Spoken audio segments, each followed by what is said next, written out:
You know, in my last game, somebody said it was a bot difference, and I had no idea what he was talking about, because I actually hadn't heard that in so long I forgot what it was.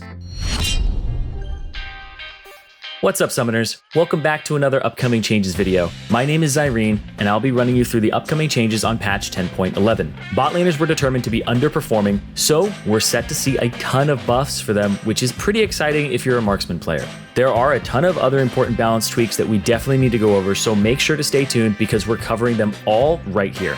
I do want to make a quick mention that we've actually started a Discord community. Make sure to check out the link in the description. We want to connect with you guys. Finally, our question of the day: which item that Zealed builds into is your favorite and why? I personally love Static Shiv. It's actually such a fun item. You build it and suddenly you get lightning empowered basic attacks. I'm a simple guy. What can I say? Let me know your answers in the comments below. I also don't really like last hitting, so it helps me kill minions and stuff. So with that said, let's get started with the video.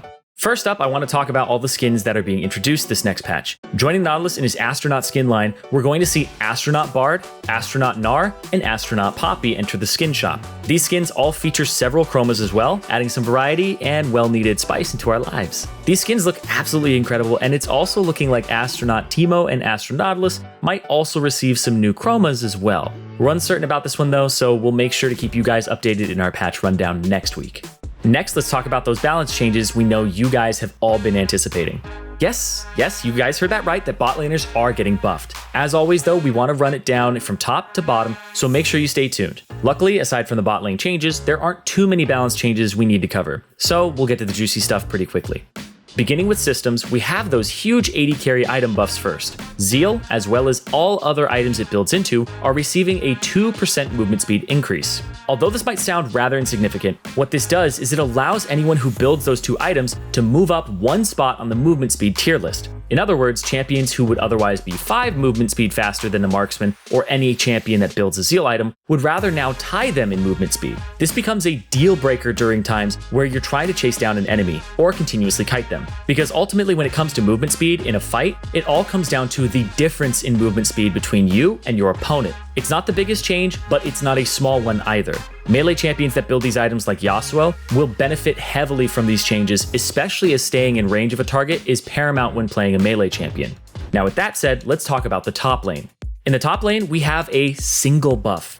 Gangplank has been in need of a minor buff for a while now. Although he's definitely the type of champion that should fall a little bit under a 50% win rate, he's been slightly too weak for a while now. He hasn't been underperforming significantly though, so he's receiving a very minor buff. Gangplank's attack speed is going to be increased from a baseline of 0.658 to 0.69. No comment on that one, but nice. What this means, however, is that alongside the buffs to various Zeal items, Gangplank might not only see more play, but a new build. In the past, a lot of Gangplank players like to build Phantom Dancer alongside some other crit modifying items like Infinity Edge. Right now, players are usually opting for Asterix Gauge to ensure survival, but we might see a Phantom Dancer once again emerge as the item of choice for Gangplank enthusiasts. This attack speed buff should also reward Gangplank players that play aggressively early on as well. The increased attack speed will come in handy during brawling matchups, and while Gangplank is typically a champion that wants to keep his distance, it's nice to know that players will be rewarded for choosing the right times to get their hands dirty in melee combat. Next, let's talk about junglers. First up, it's Graves. He's been way too oppressive, especially in high elo. He's proven that once again, he's the top dog of the jungle. Graves has very few weaknesses and is a well-rounded champion as well. Riot has decided to cut back on Graves' scaling a little bit, as it's felt like he never has a weak point in the game. His Q's initial damage ratio is being reduced from 100% of bonus AD to 80% bonus AD. This is going to hurt Graves' scaling significantly. He won't have nearly as much burst damage as before, but this nerf won't be noticeable until Graves hits 2 or 3 completed items. With just a warrior enchant finished, there's already a loss of 12 damage, and this number will continue to grow as Graves finishes more and more items. Our analysts believe this will weaken Graves a bit, but he'll still remain top tier in spite of these nerfs.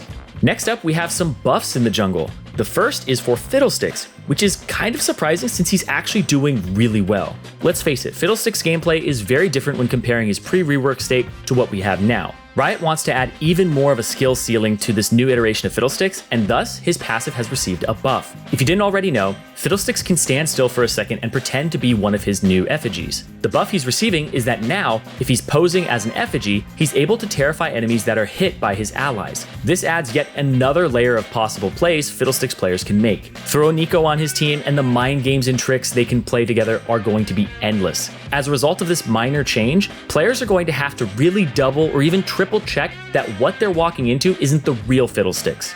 On top of this, Fiddlesticks' W damage to minions is also going up from 40% to 60%. He should now have an easier time pushing waves after successful ganks. Of course, this also means that he'll heal more quickly from them as well. This might come in handy during early skirmishes where Fiddlesticks finds himself taking a fight while near minions. Although the healing he receives while draining minions is reduced significantly, this is still a minor buff that can be the deciding factor in close fights. Finally, Hecarim is set to receive yet another buff. His Q's damage is going to be increased from being 55 to 215 to 60 to 228. I'm sure all of us know how much Hecarim spams this ability. Even a small 5 damage buff at level 1 is going to add up when considering that he's constantly casting this ability over and over again. His Q's damage to minions is going down from 66% to 60%, but this buff will still increase his jungle clear speed, as well as damage to enemy champions. This buff might just be what the pony needs to find his way back into the meta and run over his opponents once again. We might also see him rise as a popular top lane pick as well, as this buff will definitely make him a much more terrifying early game duelist. Volibear's rework is set to roll out next patch, so make sure to be ready for that as well. The numbers are still highly tentative, so we'll quickly run over the changes to his abilities for the time being. Volibear's Q will no longer flip targets, but instead stun them. His W is now a single target burst damage spell. If he casts it a second time on the same target, it'll deal bonus damage and also heal him. His E will send a bolt of lightning at a target location after a brief delay, slowing enemies hit and also shielding Volibear if he's hit by it as well. Finally, Volibear's ultimate allows him to jump a short distance, dealing damage upon landing, granting him bonus health, and also disabling nearby turrets. Moving forward, let's run through the mid lane.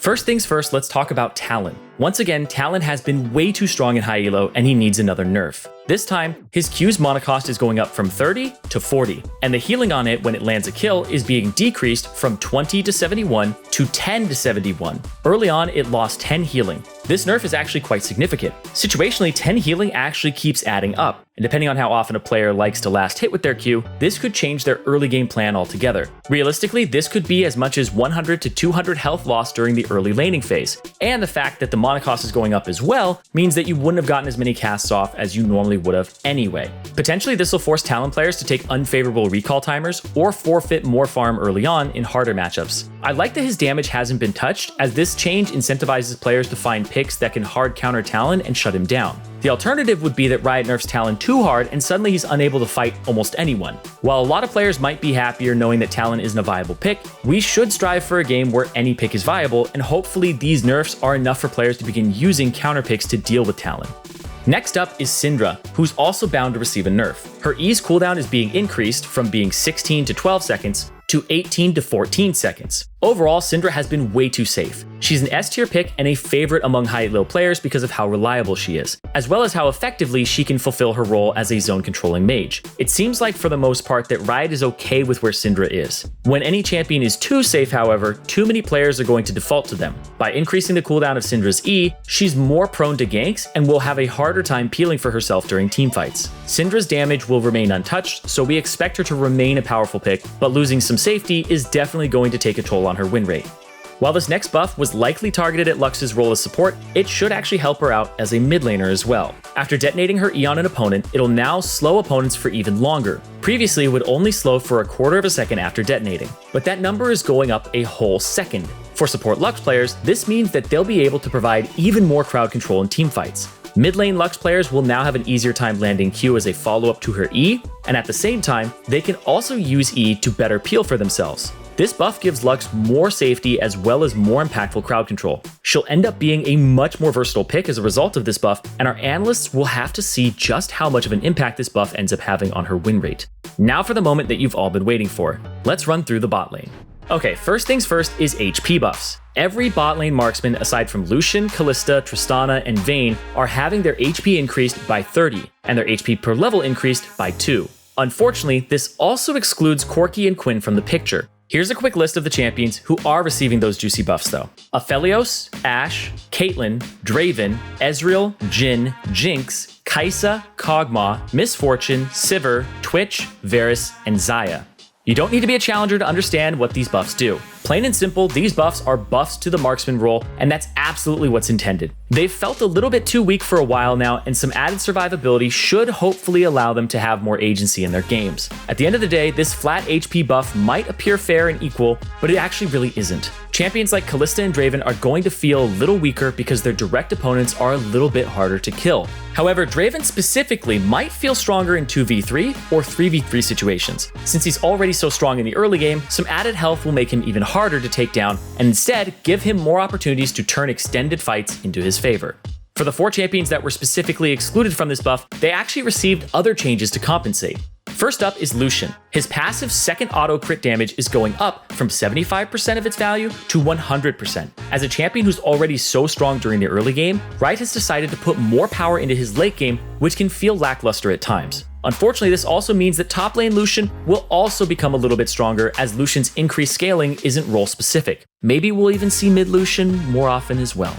Kalista, as we all know, is another champion whose early game is rather oppressive. In place of those HP buffs we mentioned earlier, Kalista is receiving some extra damage and a buff to her W. First up, her W's passive damage is going up from 10 to 18% of her opponent's max HP to 14 to 18%. This buff is rather small in the very early game, but by the 10-minute mark, it'll definitely allow Kalista to spike even harder into the mid game. 4% maximum HP is huge in the mid game, as this will be at least 40 extra damage most of the time. Her W's active is having its mana cost reduced from 20 to 0 as well. Mana issues have become much more common for Kalista players, and this should allow them to utilize her utility without any drawbacks.